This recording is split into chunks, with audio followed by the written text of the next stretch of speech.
Hey, it's Tom from Tom's Toons. Today we're going to show you how to assemble and install the Deckmate 28-inch bench seat. This is the premium seat in ivory, beige, and tan, found at pontoonstuff.com. The tools needed for this install are going to be an impact to screw it into the floor with a number 3 Phillips head bit, as well as a number 3 Phillips head screwdriver. When you get your boxes, you're going to get a box with the base. This is the ivory base, and then you're going to get a box with the cushions, which is our back cushion and then our seat cushion. The way that I always start with these installs, we're going to install this going into a 28-inch corner. I'm going to start by getting my seat back cushions on first. So you see I already have that on this 28 corner. In order to do that, I'm going to lay my seat back cushion up on top of my base, and then I'll find my hardware bag attached to our seat cushion, so our bottom cushion. I'm going to pull that right off. In this bag, we're going to find a variety of hardware. I have 2 threaded posts.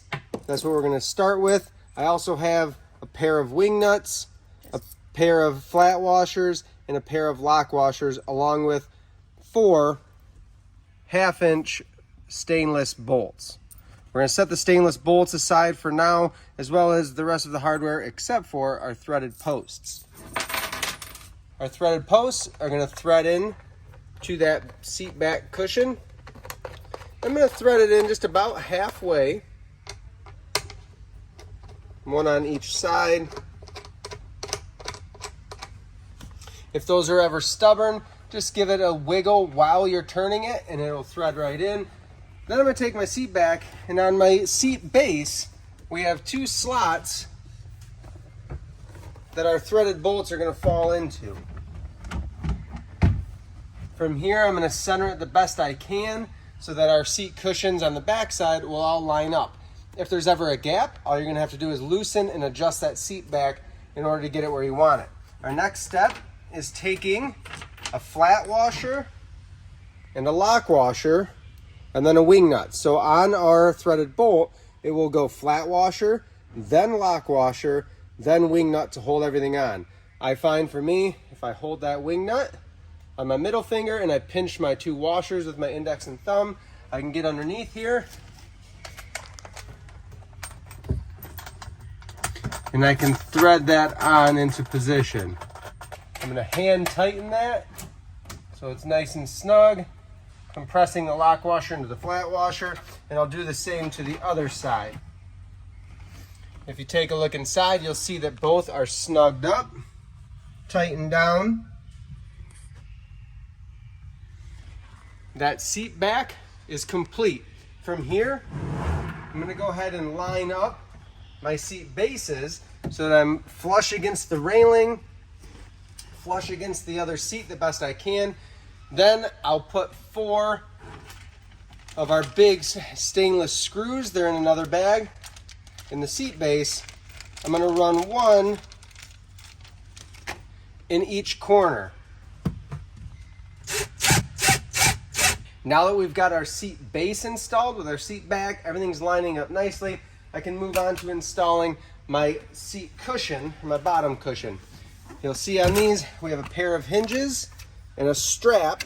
So my hinges are going to line up with these 4 bolt holes. I like to stand right up. I lay the seat cushion against my legs, and that allows me to line up my hinges. And I'm just going to start by hand tightening or just getting these 4 half-inch stainless bolts in place. And then with that number 3 Phillips head screwdriver, I can hand tighten these into position. These slots allow for some movement of our actual seat. So I'm going to square it up the best I can, but I can make fine adjustments once I get the rest of the cushions on the seats next to it. We'll hand tighten all 4 of these bolts, and then I'll show you how to adjust the seat cushion if need be. Once you've got your seat cushion where you want it, make sure that it closes properly. If it's too snug, it's hard to close. All we would need to do is back out these 4 bolts drop the seat cushion down a little bit, which will move it further away from the back. We can fine tune that adjustment to make it work best for you.